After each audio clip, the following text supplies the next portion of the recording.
ilang tulog na lang po, bagyo na naman. Pebrero na po, magtatag-init hanggang Hulyo. Pero pagdating po ng Agosto, haya na naman ang mga bagyo, langoy na naman tayo, wala na naman tayong aasahan sa mga flood control projects dahil nilamon na ng mga bangag, ng mga tambaluslos, ng mga senatong at mga congressman. Hanggang kailan kayo magtitimpi sa hirap? Hindi na ba kayo nahihirapan? Hindi na ba kayo napapagod? Pwede ba? Paglaban nyo naman inyong mga sarili. Pag tayo nanindigan laban sa korupsyon, hindi tayo nagpapakabayani para sa iba. Nagpapakabayani tayo para sa ating mga sarili. Dahil kinakailangan natin yan, ninanako nilang pera para nga maibsan ang mga paghihirap natin pag nagkaroon ng baha. Para magkaroon tayo ng libreng gamot at libreng gamot na isinulong na natin ng batas na ngayon ay kinukurakot pa nila. Pag-usapan po natin kung naibalik na yung pinababalik ng Korte Suprema sa gobyerno, ha? Dahil ang alam ko, mukhang hindi naibalik yan at ang gagawin lang nila, parang sa budget din nila kukunin na hindi naman po talaga yan ang intention.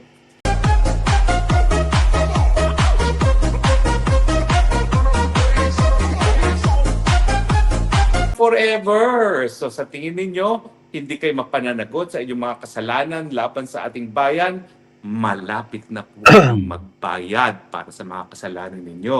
Kayo mga korap, malapit na mga panahon ninyo. Ilang tulog na lang yan dahil galit na galit na ang taong bayan. Habang lumalangoy sa tubig baha, kayo nagpapasasak.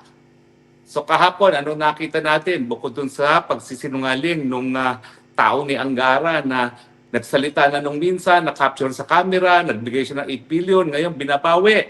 Siyempre, yung 8 billion na yun na sa Malacanang idiniliber, siyempre, ang idadawit yun, walang iba kundi ang bangag sa Malacanang. Dahil sino pa ba ang pagpupuntahan ng perang yun kung hindi ang bagag sa Malacanang?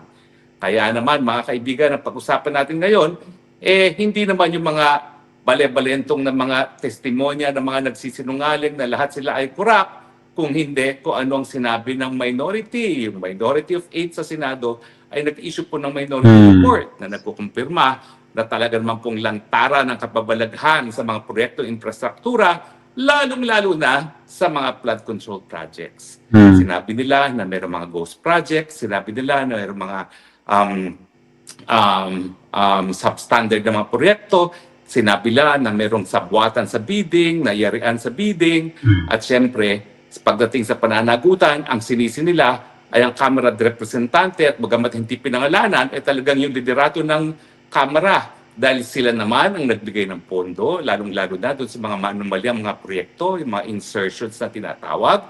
Pangalawa, sila rin ang may kapangyarihan na dahil sila ang gumawa ng pangtao ng budget, dapat sila rin ang nagsiguro na yung pera ng taong bayan ay nagastos ng tama. Kaya nga meron tayong tinatawag na plenary powers ang Kongreso, no? Para nga siguraduhin na tama ang paggastos sa pera ng taong bayan.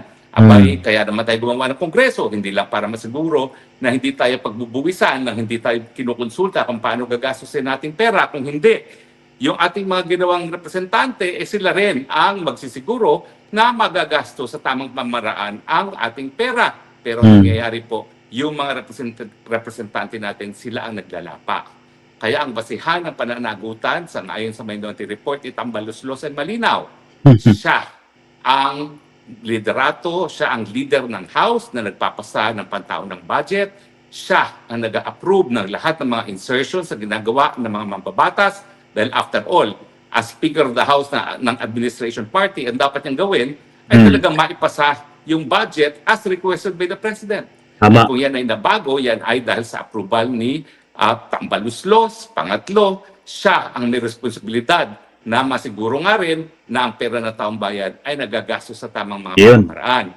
At pangapat, siya rin ang may responsibilidad na masiguro nga na yung mga nagkakamali at mga lumalabag sa batas ng mga kongresista, mga senatong at mga kontratista ay nakakasuhan na imbestigahan at napaparusahan. Siyempre, ang tambaluslos ay lulusuti yan sa pananagutan. Pero paano naman siya ngayon? makakalusot dito sa testimonya ng dalawang testigo, napakatapang, babae, talaga ako, saludo ko sa mga kababaihan, no? Hindi umaatras sa laban, na nagsabi na yung bahay na 3,000 square meters worth 1.6 billion na binili kay Doris Magsaysay ko ay pag-aari ni Tambaluslos. Tambaluslos, magkano bang sweldo ng Speaker of the House? Sabihin na natin 4 million a year. Saan mo kukunin ang 1.6 billion na halaga ng bahay na yan? At mantakin ninyo, hindi lang naman yan ang bahay niya dyan. Ako nakarating na mismo sa bahay niya dyan sa McKinley na mahigit 1 hektarya.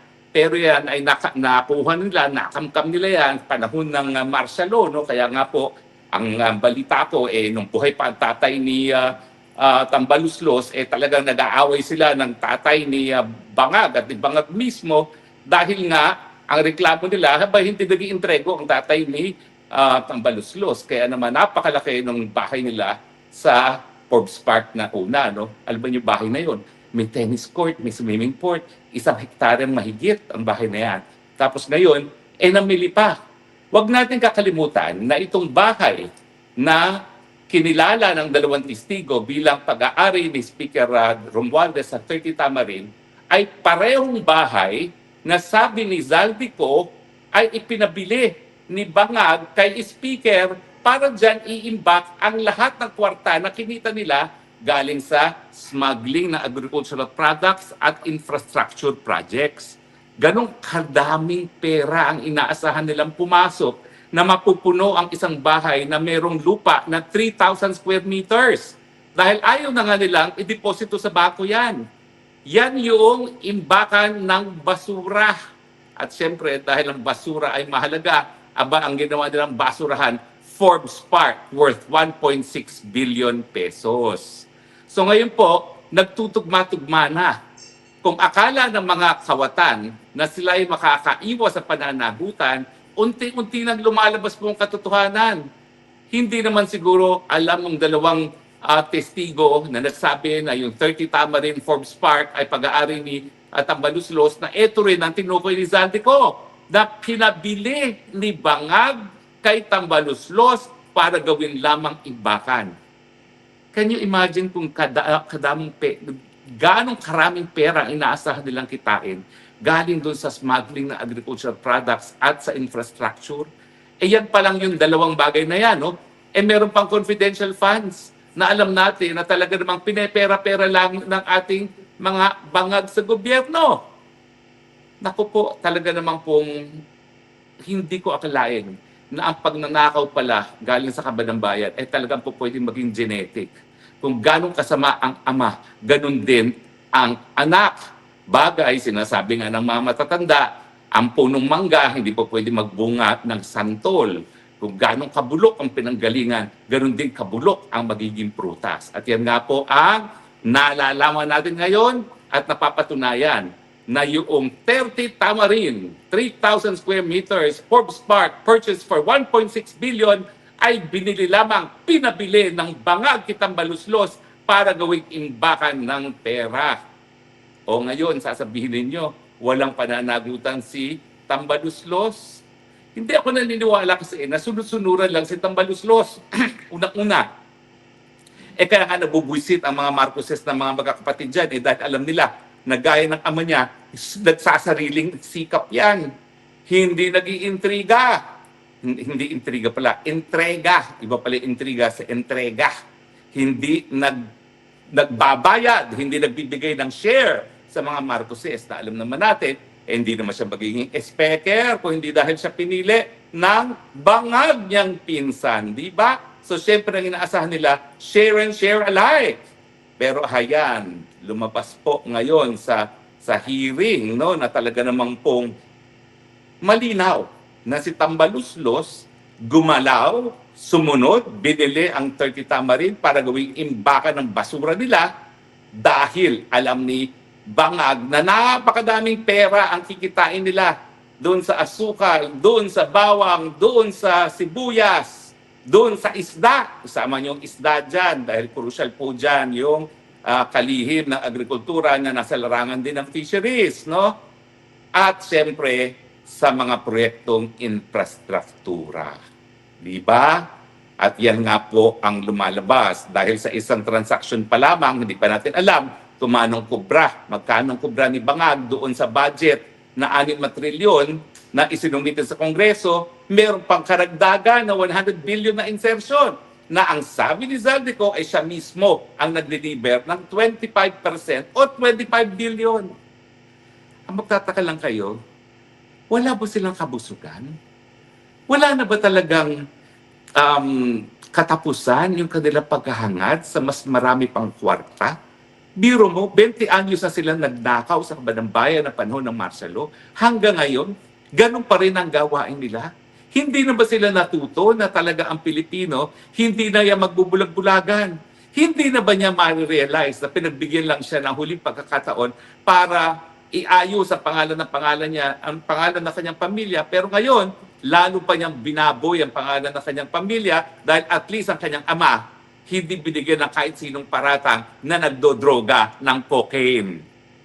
So ito, college dropout na, palagi na kamot sa ulo pag dumarating ang bagyo at merong aberya, tapos ngayon lumalabas, singhot pa ng singhot, at gaya ng ama, walang kabusugan sa paglamon ng kaban ng pera galing sa kaban ng bayan.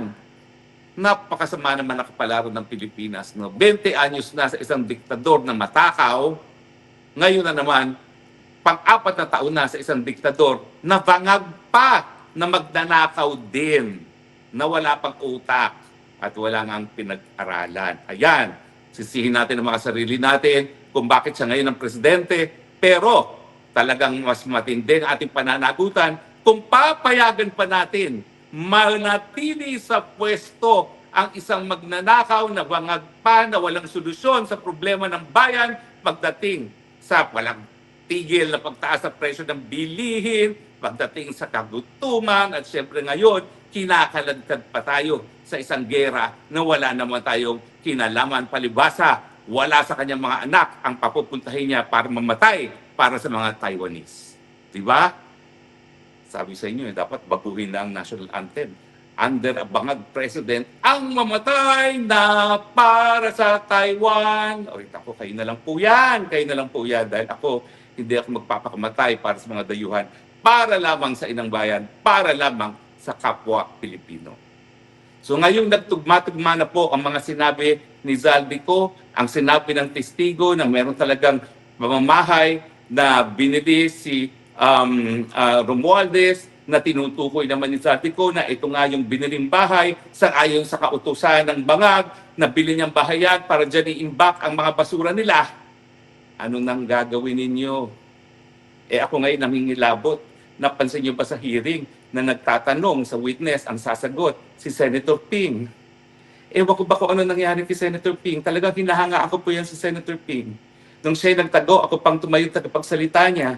Kasi nga, believe na believe ako kay Senator Ping dahil sa mulat-mula, siya talaga yung naninindigan laban sa pork barrel, laban sa pagnanakaw ng mga congressman at senatong pagdating sa pantao ng budget. Bakit ngayon? Parang meron siyang pinagtatakban. Hindi ba malinaw sa kanya ngayon ang pananagutan ni Martin Romualdez? Hindi ko maintindihan na alam naman niya bilang isang mambabatas din kung ganong makapangyarihan ang leader ng Senado at ng Kongreso. Wala pong demokrasya dyan.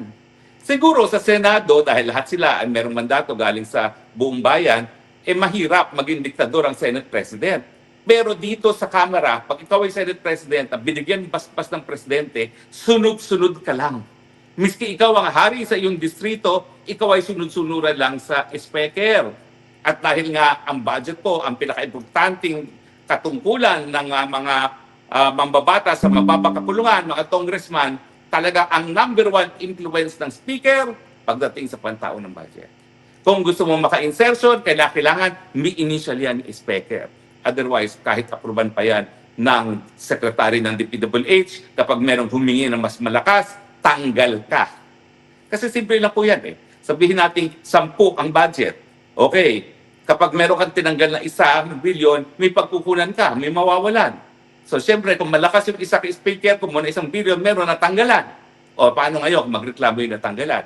So talagang in the end, it is only the speaker that will decide kung sino po pwede magkaroon ng insertion siya lang ang susundin, pati na Committee on Appropriations. Kaya naman, ang Committee Chairman ng Appropriations dapat talaga sunod-sunuran kay Speaker. Hindi po nangyayari yan na may sariling takbo ang Committee Chairman ng Appropriations. Yan lang pong trabaho niya ay ipagpatupad ang gusto mangyari na Speaker. At siyempre, kaya naman nasusunod ang gusto ni Speaker dahil yan ay merong approval, whether or not express, galing sa Presidente. Dahil ang Speaker naman ay talagang ipinili ng Presidente. So mga kaibigan ha, kahit gano'n nilang tangkain na pagtakpan ang kanilang pagnanakaw, lumalabas na ang totoo. Ang nakuha ko sa hearing na yan, unang-una, yung bata ni Angara na USEC sa DepEd, sinungaling pagdating dun sa 8 billion. Dahil ako, nakita ko sa mga naunang pag-hearing na sinabi talaga niya na siya mismo nag-deliver na 8 billion dyan sa Malacanang. Okay? At yung 8 billion na yon ay para ES-SAP. Tapos ngayon, tinatanggi niya. Ang tanong, saan napunta yan? Now, dun sa minority report, bagamat sinabi nga nila na may pananagutan ang Speaker of the House, ang tanong, sino pa ang nag-utos ng lahat na ito kay Speaker? At siyempre, walang ibang patutunguhan yan kung hindi ang Presidente mismo. Dahil ang Presidente mismo ay pinsan buo ng Speaker at siyempre, hindi naman siya magiging Speaker kung hindi dahil sa Presidente na nagsabing gawin natin siyang Speaker. Di ba po? So, mga kaibigan ha, sa akin ang pinaka-importante, at least, kumpirmado ang 30 Tamarin, 3,000 square meters property sa South Forbes Park, pinabili ni Bangag kay Tambaluslos para gawing lamang tambakan ng basura galing sa mga agricultural smuggling at galing sa mga tongpats sa infrastruktura, lalong-lalo na sa mga flood control projects. Ang tanong, anong gagawin nyo mga kababayan? Ang tanong sa kasundaluhan, hindi pa kinakailangan ng protektahan ng taong bayan sa ganitong lantarang pagnanakaw ng kaban ng bayan? Hanggang kailan kayo mananahimik? Hanggang mawala ng Republika ng Pilipinas? Hanggang kailan tayo magtitiis? Nalalangoy tayo sa baha, samantalang linalamon ng pera na nakalaan sana para maibsan nga ang epekto ng pagtag-ulan sa ating bayan. Ilang tulog na lang po, bagyo na naman.